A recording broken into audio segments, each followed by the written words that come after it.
स्वागत है आपका हमारे एक और नए वीडियो में। तो सबसे पहले आप ये मेरा रिजल्ट देखिए। 2015 में फॉरेस्ट गार्ड में की जो वैकेंसी आई थी उसमें मेरा रिटन क्वालिफाई हुआ था। रिटन के बाद में फिजिकल हुआ था, फिजिकल क्वालिफाई हुआ था। फिजिकल के बाद मेरा इंटरव्यू हुआ था, वो क्वालिफाई हुआ था। लास्ट में रनिंग क्वालिफाई हुई थी। रनिंग के बाद में मेरा फाइनल लिस्ट में नाम नहीं आ पाया था, पता नहीं शायद नंबर कम रह गए होंगे इसलिए नहीं आ पाया। तो मैं अप्रोच बताऊंगा किस अप्रोच से मैंने अपनी रनिंग निकाली थी।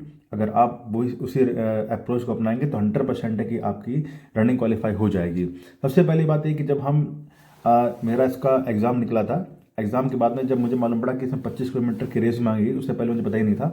तो एक मैं ग्राउंड में गया था, तो ग्राउंड में एक कोच थे जो सारे लोगों को प्रैक्टिस कराते थे रनिंग की। बहुत सारे बच्चे पुलिस के आते थे वहाँ प्रैक्टिस करने के लिए, आर्मी के आते थे और तमाम जो वैकेंसी थी उनके लिए आते थे।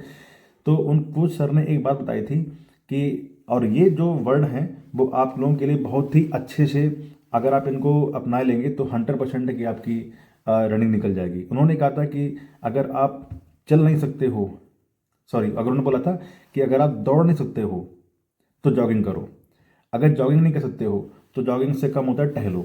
अगर टहल नहीं सकते हो तो रेंगो।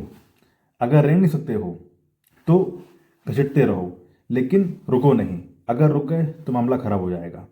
यही सेम चीज़ फॉरेस्ट गार्ड के लिए भी है कि अगर आप रुक गए तो शायद आपकी रनिंग नहीं निकलेगी। इसी अप्रोच के साथ मैं कह सकते हो कि रनिंग स्टार्ट कर दी थी। और जब मैंने अपनी प्रैक्टिस स्टार्ट की थी तो जब मैं स्टार्टिंग जाता था तो मैंने धीरे धीरे क्या किया था कि लगभग स्टार्टिंग में पहले दूसरे तीसरे चौथे दिन तक 4 से 5 किलोमीटर मैंने धीरे धीरे कर अपने जो रनिंग थी वो स्टार्ट की थी। और आप भी स्टार्टिंग में ही करिए। अगर किसी साथी ने अभी भी प्रैक्टिस करना रनिंग की स्टार्ट नहीं की है तो आप लोग भी यही करते रहिए कि स्टार्टिंग में 25 किलोमीटर की रनिंग ना करिए। और मेरा मानना है कि अगर आप लोग पर डे 25 किलोमीटर की रनिंग आपने की, अगर आपने 12 किलोमीटर के 2 स्लॉट मान लिए कि 12 किलोमीटर में जाऊंगा, 12 किलोमीटर में आऊंगा, या 13 साढ़े 13 किलोमीटर में जाऊंगा या आऊंगा, तो आपकी रनिंग कभी नहीं निकलने वाली। सबसे पहली बात, पर डे आपको 25 किलोमीटर नहीं दौड़ना है। ये जो खेल है फॉरेस्ट गार्ड का, फॉरेस्ट गार्ड में सबसे बड़ा खेल है आपका स्टेमिना का, ना कि आपकी टाइमिंग का। जितना ज़्यादा अच्छा आपका स्टेमिना होगा उतनी अच्छी आपकी रनिंग रहेगी। स्टेमिना के साथ साथ में एक बात और ध्यान रखना है कि यहाँ पर आपकी जो दम मांगी जाती है, जो मजबूती मांगी जाती है, वो मांगी थाइस की। जितनी अच्छी मजबूत आपकी थाइस होंगी उतनी ही अच्छी आपकी कह सकते हो कि वॉकिंग हो जाएगी। रनिंग तो होती नहीं है इसमें। और मुझे ध्यान है कि जब हमने इसका रनिंग कर रहे थे तो उसी टाइम न्यूज़ आई थी कि एक लड़का था, वो कैसे तो रनिंग करते करते उसकी डेथ हो गई थी। ये मैंने उस टाइम न्यूज़ में देखा था कि शायद वो ज़्यादा तेज दौड़ गया था और दौड़ने के बाद में एक टाइम ऐसा है कि वो थक गया, हाफ गया, कुछ भी हुआ हो, लेकिन वो बाद में बेहोश हो गया। बेहोश के बाद उसकी डेथ हो गई थी। ये मैंने न्यूज़ में देखा था। तो आप लोगों को ध्यान रखना है कि इस वाली ये जो वैकेंसी होती है 25 किलोमीटर 4 घंटे में दौड़ने वाली, इसमें आपको दौड़ना नहीं है। धीरे धीरे बस चलते रहना है। जब तक चलते रहना है तब तक आपकी फिनिशिंग लाइन ना आ जाए, इस बात का ध्यान रखिएगा। तो हम जब अपने प्रैक्टिस करते थे, आपको भी अपनाइएगा कि मैंने पर डे 11 से 12 किलोमीटर की वॉकिंग करता था। मैं पुलिस लाइन में ग्राउंड था, वहाँ मैं 400 मीटर का होता था, 400 मीटर का मैं चलता रहता था। और हफ्ते में जैसे एक दिन हो गया या 5 दिन में एक क्रॉस कंट्री रेस मार दी। क्रॉस कंट्री में मतलब जैसे क्या हुआ कि 12 से 13 किलोमीटर का एक सीधा सीधा रोड ले ली, तो रोड पे हमने एक मार दिया, या चक्कर ग्राउंड का ही मार लिया। पर डे ये नहीं करना है आपको, पर डे बिल्कुल नहीं करना। ओके, ये सिर्फ आपको करना है, करते रहना है। तो 12 किलोमीटर का चक्कर मारते रहिए। और क्रॉस कंट्री रेस में आपको 16 किलोमीटर का मारना है। तो 25 किलोमीटर का किसी भी हाल में आपको नहीं मारना है, किसी भी हाल में। बस आपको अपने थाइस की एक्सरसाइज करनी है, अच्छे से करनी है। जैसे सिटअप्स हो जाते हैं या डेड लिफ्ट हो जाती हैं। अगर आपने थोड़ी बहुत, डेड लिफ्ट तो आप खैर अभी नहीं कर पाएंगे फिलहाल, लेकिन जो पुशअप्स हो गए, सिटअप्स हो गए, ये मारते रहिएगा। तो जितनी मजबूत आपके थाइस हो जाएंगी उतनी ही ज़्यादा आपकी स्ट्रेंथ थाइस की रहेगी और आपकी टाइमिंग भी अच्छे से बढ़ जाएगी। बस यही छोटा सा रूल है। स्टार्टिंग जब जैसे आप फाइनल रनिंग करने के लिए जा रहे हैं, आपका लखनऊ में रनिंग होती है, तो आपने देखा होगा वहाँ पर जब आप स्टार्टिंग करें तो स्टार्टिंग से दौड़ना स्टार्ट मत करिएगा। क्या करना है आपको कि छोटा छोटा सा पहले वॉक करते रहिए। जब आपने देखा कि 2 से 3 किलोमीटर आपने हल्का सा वॉक करते करते करते आपने निकाल लिया, आपकी बॉडी वार्म अप हो जाएगी। उसके बाद में आप हल्का धीरे धीरे जॉगिंग करना स्टार्ट कर दीजिए।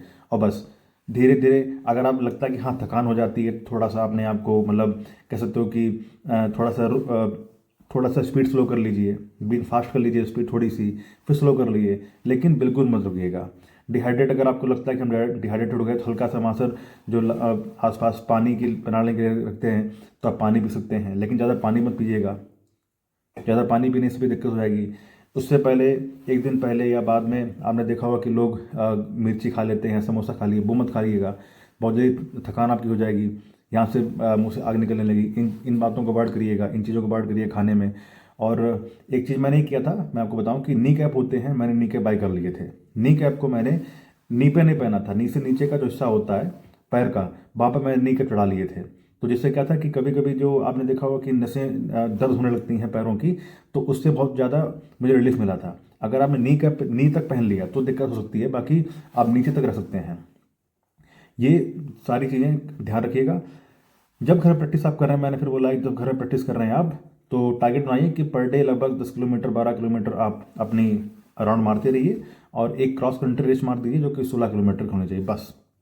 बाकी सारा खेल है वो सिर्फ और सिर्फ आपका स्टेमिना का है, ना कि रनिंग का। यहाँ पर आपको ये नहीं देखा 25 किलोमीटर कभी नहीं दौड़े होंगे आप, और ना कि मांगी जाती किसी भी उसमें। बस वो देखते हैं कि आपके अंदर स्टेमिना कितना है, और कुछ नहीं। जब मैं अपनी देने के लिए गया था तो मैं बताऊँ आपको, लखनऊ में पुलिस लाइन है। पुलिस लाइन में सबसे पहले हमने जब एग्ज़ाम दिया था तो फिजिकल क्वालिफाई हुआ। फिजिकल के बाद में पुलिस लाइन में मेरा चेस्ट का मेज़रमेंट हुआ था। चेस्ट तो खैर मेरा हो ही गया था मेज़र, अच्छे से 5 सेंटीमीटर का फ्लॉ मांगा था तो उस टाइम हो गया था। फिर चेस्ट मेज़रमेंट के बाद में हमारा जो नेक्स्ट स्टेप आया था वो आया था इंटरव्यू का। इंटरव्यू क्वालिफाई हुआ था, इंटरव्यू के बाद में हमारा कहीं जाकर फिजिकल हुआ था। तो ये सारी की सारी चीज़ें थी, कोई टफ नहीं है। उस टाइम ज़्यादा बच्चे क्वालिफाई नहीं हुए थे और कह सकते हो कि बाहर हो गए थे। हमारे बैच में बहुत सारे बच्चे बाहर हुए थे रनिंग से, लेकिन मेरा हो गया था, लेकिन मैं फाइनल से बाहर हो गया था। तो आप लोग भी ध्यान रखिएगा कि 25 किलोमीटर की पर डे रेस मत मारिएगा, इन चीज़ों का ध्यान रखिएगा, नहीं तो आपके सारे के सारे जो पैर हैं बोल जाएंगे। और जो साथी देख रहे हैं कि भाई रोड पे दौड़ना स्टार्ट कर रहे हैं, तो रोड पे तो बिल्कुल मत दौड़िएगा, क्योंकि रोड पे दौड़ते दौड़ते भाई आपका टखने बोल जाएंगे, घुटने बोल जाएंगे, एड़ियाँ बोल जाएंगी। तो ये सारी चीज़ें हैं, इनको ध्यान रखने की ज़रूरत है। और ज़्यादा टफ नहीं है, बस आपको रुकना नहीं है। अगर आप रुक गए तो बाहर हो जाओगे। और बाकी अगर आप चलते भी रहे तो भी आप 3.5 या पौने 4 घंटे आपकी ये निकल जाएगी। बाकी किसी भी तरह की अगर आपको ज़रूरत हो आप मुझसे पूछ सकते हैं कि स्टेमिना बढ़ाने के लिए क्या करें, किस तरह क्या खाएं, क्या पिएं, और कौन से फल फ्रूट खाएं। बाकी किसी तरह का स्टेरॉइड आपको लेना नहीं है। स्टेरॉइड अगर ले लिए तो दिक्कत हो जाएगी। किसी तरह का एनर्जी बूस्टर नहीं लेना है। बाकी बस घर में जो आपके चने हैं वो खाते रहिए, मूंग की दाल है खड़ी वो खाते रहिए, और कुछ नहीं करना है। बस अपने थाइस को मजबूत रखिएगा। अगर आप मान लीजिए 16, अगर आप अपने प्रैक्टिस करने के लिए जा रहे हैं, तो अगर आप 70% टाइम अगर आप अपना टाइमिंग दे रहे हैं, रनिंग को दे रहे हैं, तो 30% अपना टाइम दीजिए आप थाइस को गेन करने के लिए। अपने यूट्यूब पर थाइस की देख लीजिए, लेग एक्सरसाइज देख लीजिए, जो ग्राउंड में कर सकते हैं। पुशअप्स हो गए, चिनअप्स हो गए, ये भी कर सकते हैं आप लोग। इससे स्टेमिना बढ़ेगा आपकी बॉडी का। पुशअप से हो गया, चिनअप से हो गया, और जो सिटअप हो गए, आपने देखा होगा सिटअप्स हो गए, इस तरह से हम लोग पकड़ के जो उठक बैठक लगाते हैं, ये हो गया। और पैरों की स्ट्रेचिंग हो गई। तो इनसे आपकी थाइस की जो मसल पावर वो बढ़ती है। बस इतना है और कुछ नहीं है। ठीक है, फिर मिलते हैं अगले वीडियो, तब तक के लिए नमस्कार।